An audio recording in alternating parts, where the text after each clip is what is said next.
Greetings everyone, Zannrath here, welcome back to more Everlasting Summer, where last time, things got a little scary, to be honest. So let's go ahead and get back in there and tell some spooky stories. I'm interested to see what kind of stories they're gonna tell each other, and maybe based on the story that Ulyana tells, and based on her reaction to my story, whatever it is, maybe we can gauge how old she is, or at least mentally.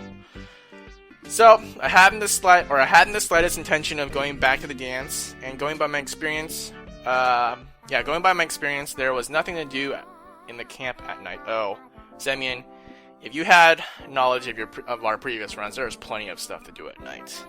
Plenty of stuff. Especially as I knew a couple of nice stories would be really nice, especially as I knew a couple of nice stories which would be able to really scare Ulyana. And that was awesome. You first. Okay. Oh, spooky. She made herself comfortable. I like how the hair color changes that drastically in the darkness. Like, it's like a brown now in this kind of lighting. Did she have blue eyes before? She did. She looks like a cat with her yellow... I forgot what it's called in the cats, the reflective back surface of their eyes, but anyways. She made herself comfortable, embraced the chair's back with her arms, and moved the candle as close to her face as possible. Here we go again. Once upon a time, in a village, far away lived a boy, just a normal boy. He went to school, play with other children. There was nothing special about him. Oh man, this is about me. One day, he made a bet with his friend Alyssa that he wasn't scared to go to the abandoned house. Ulyana left a long pause. Did you guys like that long pause? Alright. So, what was in that house? Don't interrupt me. Inventing it on the fly, she patted her lips and continued. They say a witch they said a witch had lived in that house, and people still see her ghost there in the night. Nobody knew for sure, but everybody was scared. The boy had said it was all nonsense, and he was ready to spend the whole night in there. So he did, but he didn't return in the morning. He was found hanged. Wow, that was so scary. Ulyana stopped talking again. Thrilling. Did he hang himself with his shoelaces? I said skeptically. She frowned again. Is that the end? Of course not. They buried the boy. The way it was supposed to be, the coffin and stuff. Okay. I'm gonna say she's probably in her early teens. The coffin and stuff. His relatives and friends grieved, but they couldn't bring him back. After a few days, people started to disappear in the village. Nobody knew how or why. They just vanished into thin air. The villagers called the police, but a friend of that boy who hanged himself in the witch's house told them that he'd seen the boy. Nobody believed him at first, but people kept on disappearing. Then the village decided to dig up the coffin. There were long nail scratches on the inside of the lid, but there was no body. Where did he go? Ulyana moved the candle away from her and made a scary face, or at least what she thought was scary. In the end, all the villagers disappeared, and occasional passers-by near the witch's house tell that they saw two ghosts. Ulyana blew out her candle and stopped talking. Oh man, too spooky for me again. Maybe I should just end this episode here because I don't even know, man. It's so scary. It looked like the story was finished. Wonderful. I clapped. I applauded. Okay. Not quite Pulitzer Prize worthy, but... Are you scared? Frightened? Oh, I'm just shivering all over. Okay, oh, whatever. Tell your story then. I'm sure I won't even flinch. I collected my thoughts and decided to tell a story I read on the blog of an acquaintance of mine a few months back.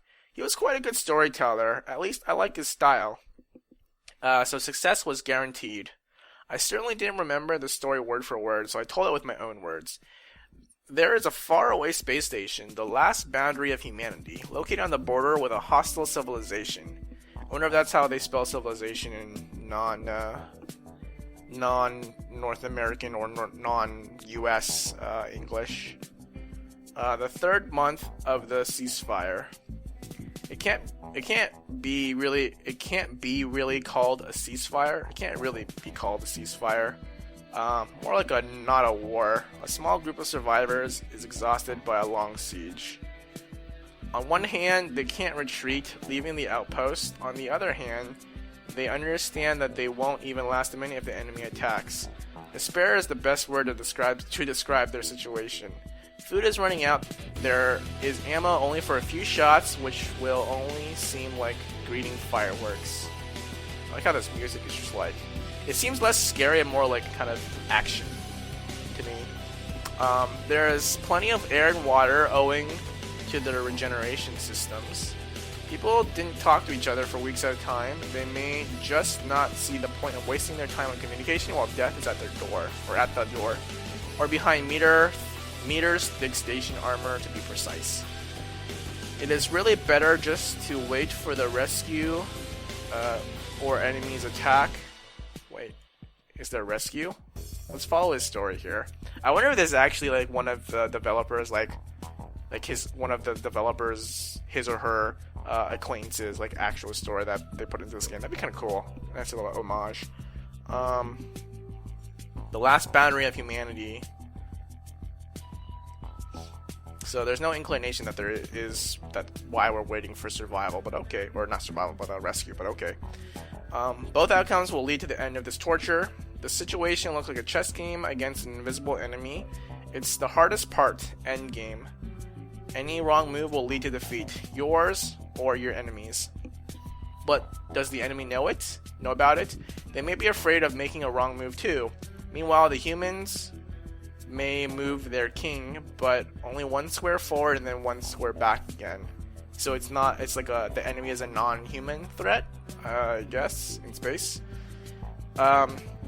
Any other move will automatically lead to defeat. A step forward is an implied threat to attack, and a step backwards is a deliberate necessity of defense. The game would be much easier if the opponent was sitting in front of you.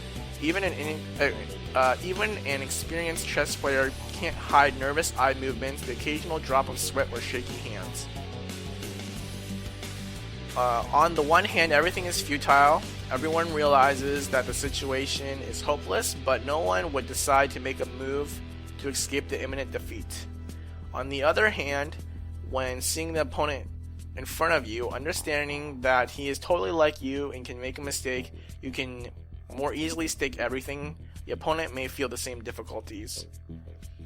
These are the circumstances of the few men and women on the edge of the universe. There were no orders from headquarters for several days. Okay, so I guess there is a little bit of there's a potential for rescue, I suppose. What they're doing out there, I don't know. Maybe we'll get that in this story.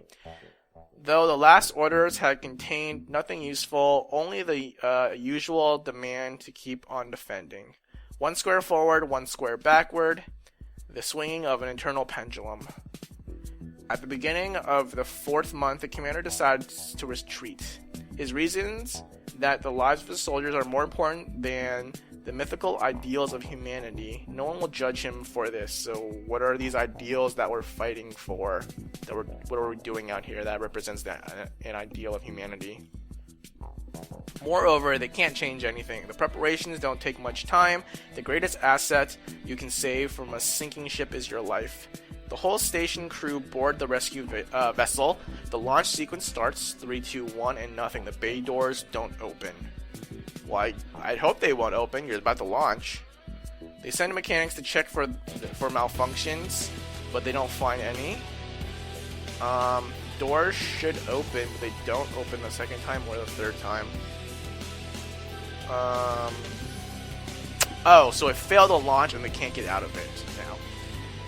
The commander orders his crew to leave the station in rescue pods. So they're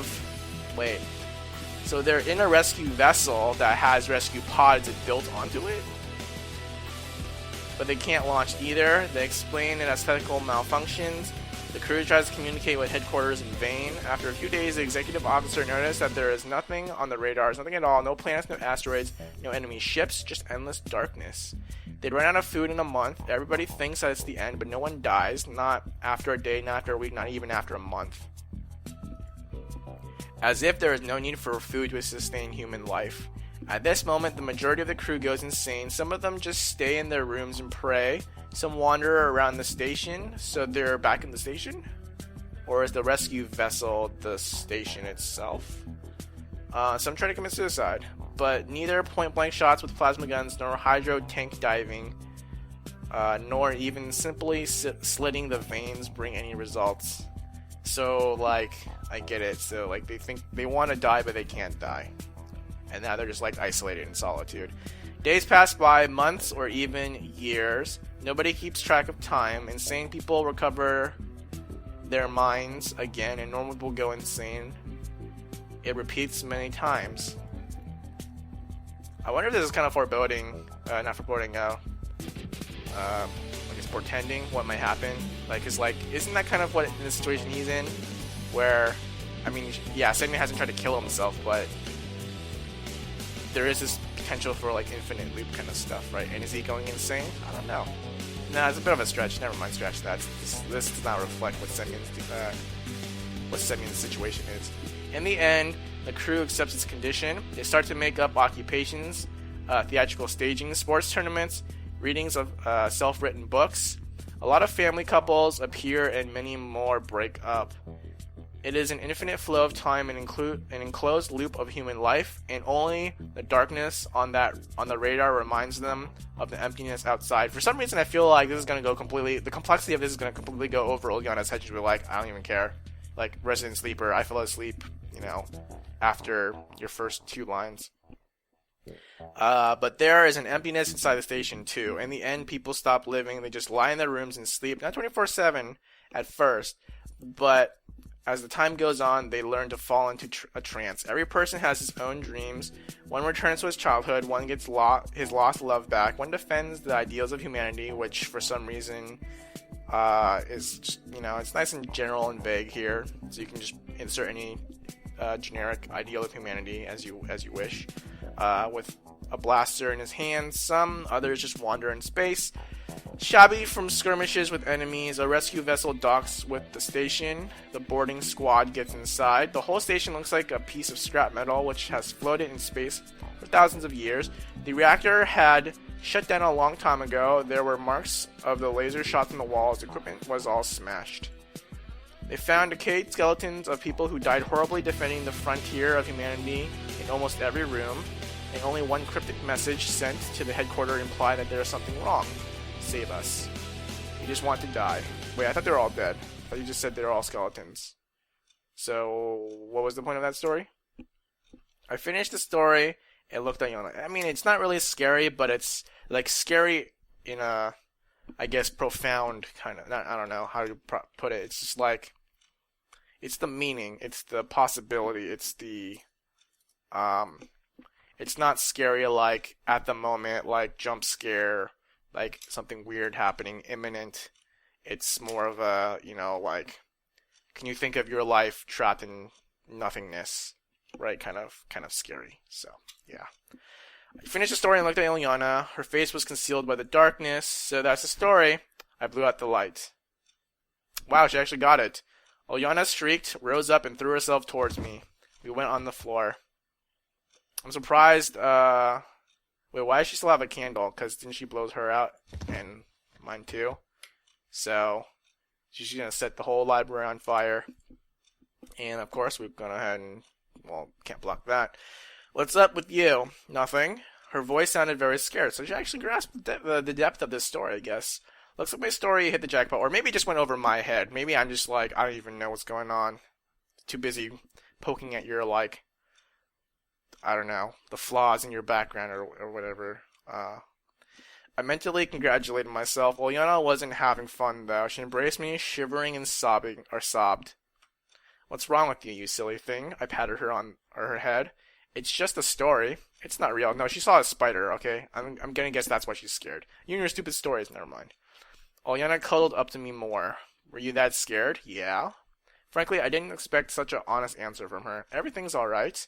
Time heals all wounds. She'll calm down. Listen, Semyon. What? Or maybe it's scary to her because maybe like she feels like she relates to the crew, where she feels like Maybe she's tried to commit suicide in the past because she feels like she has nothing. Or no, I don't. I'm not gonna try to be deep here. We'll just let them do it because I'm not creative like that. I'm not. Never mind. It's nothing. But I'm pretty sure there is something more to it that, for some reason, makes Ulyana relate to that story. She buried her face in my chest. Minutes passed. Okay, I understand. Maybe we should go. And she fell asleep. I listened. Ulyana snored quietly. Hey, wake up. Can you even fall asleep from fear? Wake up, I said. No reaction. I tried to stand up. Or, alternatively, she just feigned being frightened. And she actually is just resident sleeper right now. Ulyana certainly didn't weigh more than 40 kilograms, but imagine yourself lying under such a weight.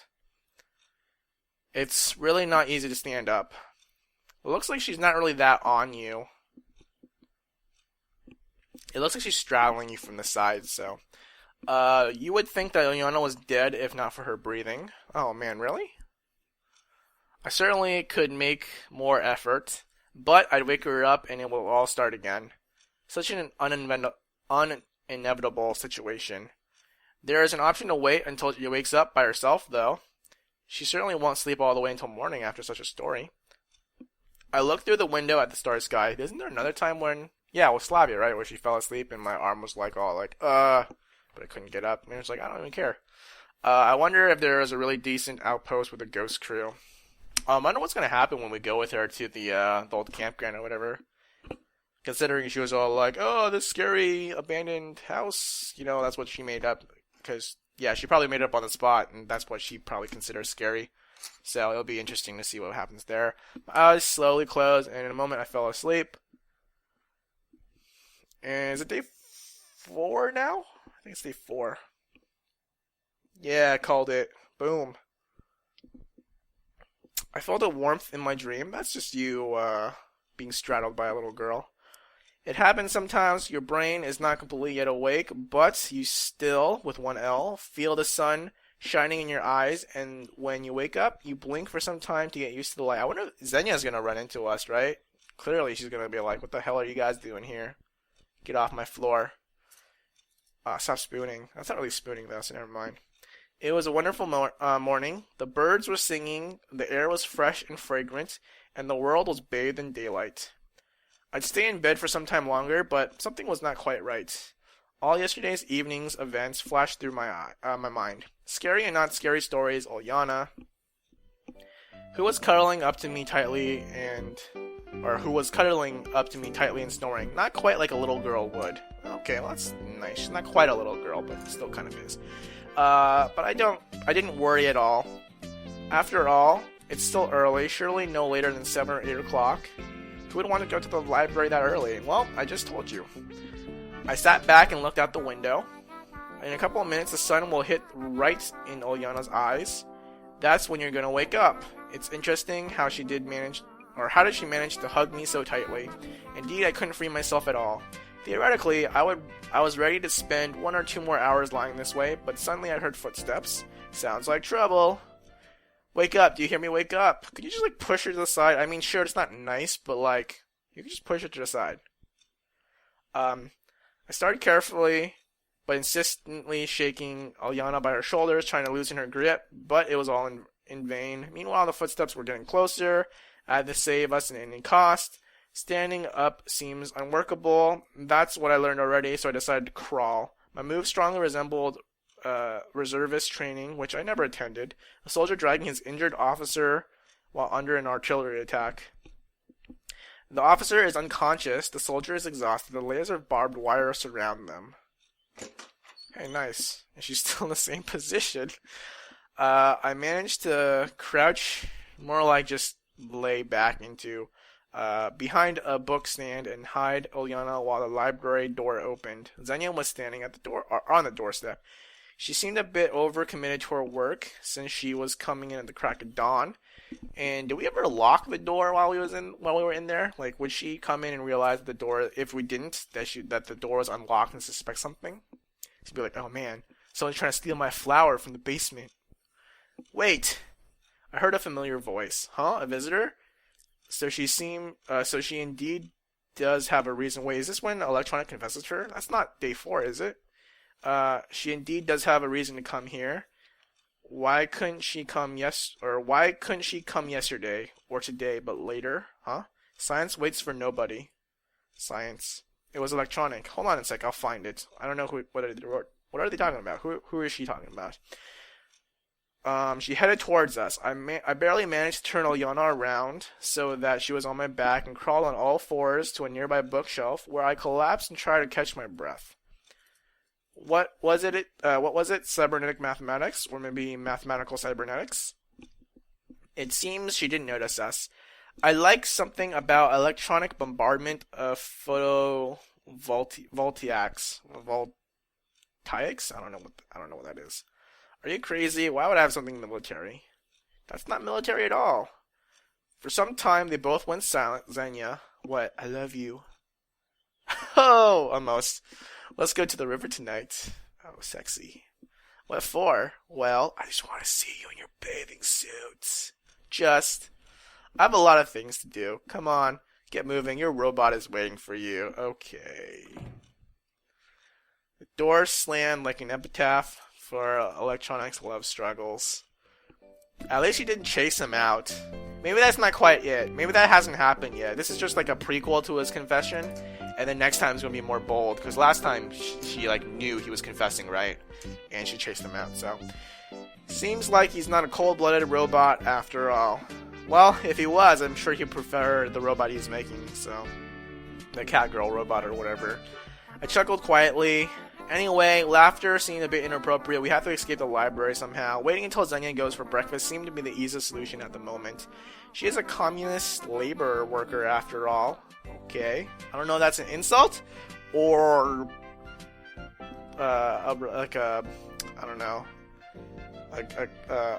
a saying about her, like her hard work ethic or something like that. I don't know. Not one of electronics' mythical robots. She at least has to eat sometime. Meanwhile, I'm guessing it was not the latter. Olyana wasn't going to wake up. At least she's not snoring anymore. The library was silent. I didn't see Xenia, but was more or less satisfied with the situation. All of a sudden, incomprehensible noises came from her desk. Clicks, cracks, and music started. The Soviet anthem? Oh man, she is communist. Just great. It would be alright if not for Xenia, who started to do a sing-along. United forever in friendship and labor. I don't know how it goes, but I'm not really going to try to sing-song it. I can only envy her patriotic feelings. Unfortunately, she had some vocal issues, which I'm sure I would too. The Soviet pop scene definitely didn't miss out on a star called Xenia. The anthem ended and an unfamiliar voice started to talk about the overachievements of a 5-year plan of crop harvesting. It was a radio, obviously. I started listening attentively. Maybe they would say something interesting. So I guess she listens to the radio while she works. Makes sense. But after the list of agricultural achievements, the voice started to disappear and was gone for a few minutes. Signal disturbance, probably. Xenia stood up and headed towards us. The situation's hitting rock bottom. I managed to unclench Olyana's grip with a titanic struggle. I was free to go, but so cramped up from all this crouching that I didn't have the strength to get up. It's time to prepare for the worst and start thinking of an excuse. Suddenly the steps stopped. Seems like Xenia was standing on the other side of the bookshelf. I heard the sounds of books rustling. She's probably looking for something. She took a book and returned to her desk. The door slammed open. Semyon!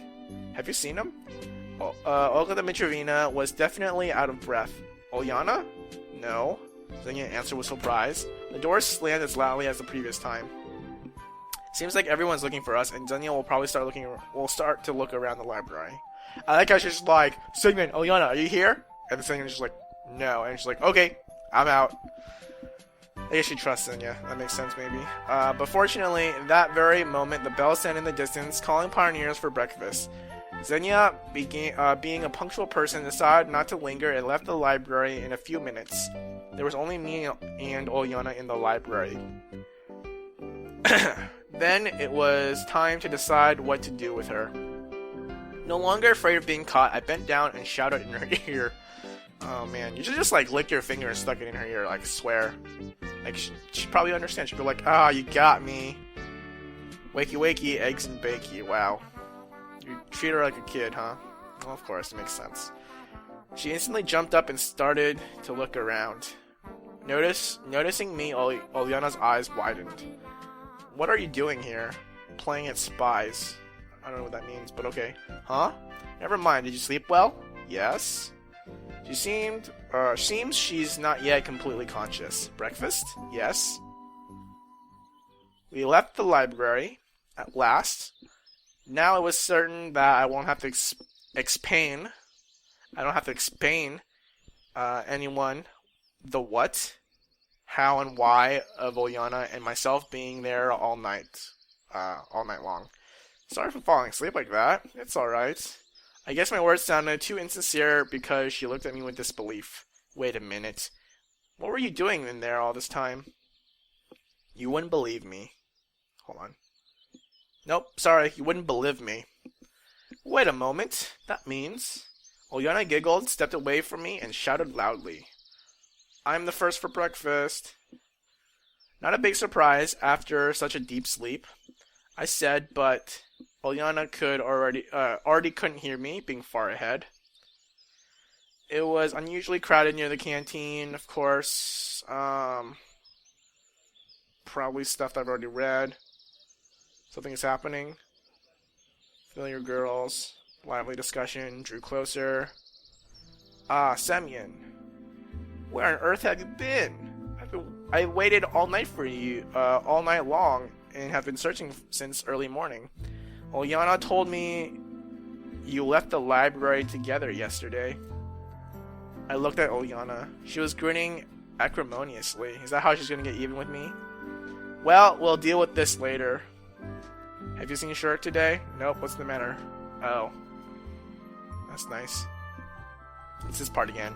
Wait, so Electronic couldn't find Shurik, but in between searching for him, he went to like ask Xenia out to go to the river. That's nice.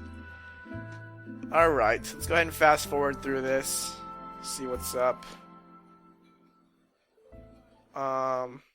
Pretty sure it's all stuff I've seen before. So there's this crawfish or crayfish.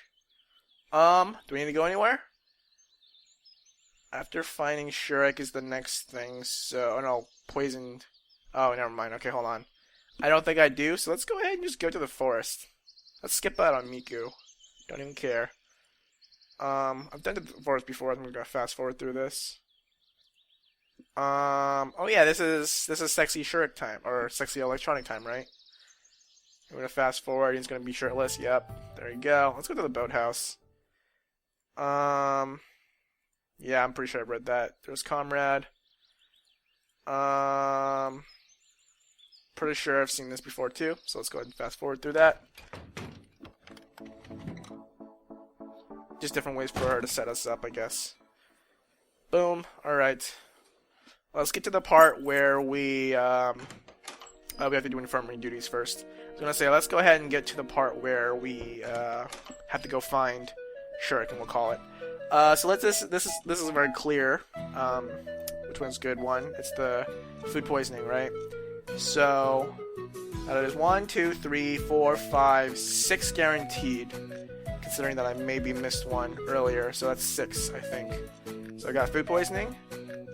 Considering the local cuisine is not that surprising, maybe she smirked. I see you're still alive and kicking. Well, I'm not complaining. Bye. That was a long delay, I don't know why. Olyana ran out of the infirmary, slamming the door. Alright, so that should be 6. Let's go ahead and just get to the part where we're looking for Shurik. And then we'll go ahead and call it there. Do not give her the carbon, so she'll take it from us. And apples. Not eat that apple. We'll wait on that. And let's go ahead and get some bombing action. And there we go. And so this is 6, right? This is a good place to save. So let's go ahead and go with Olyana. But we will go ahead and save, like I said. So we'll go ahead and just save over this, right? Because 6, we can still branch to do bad and good as well. So this is probably a good place to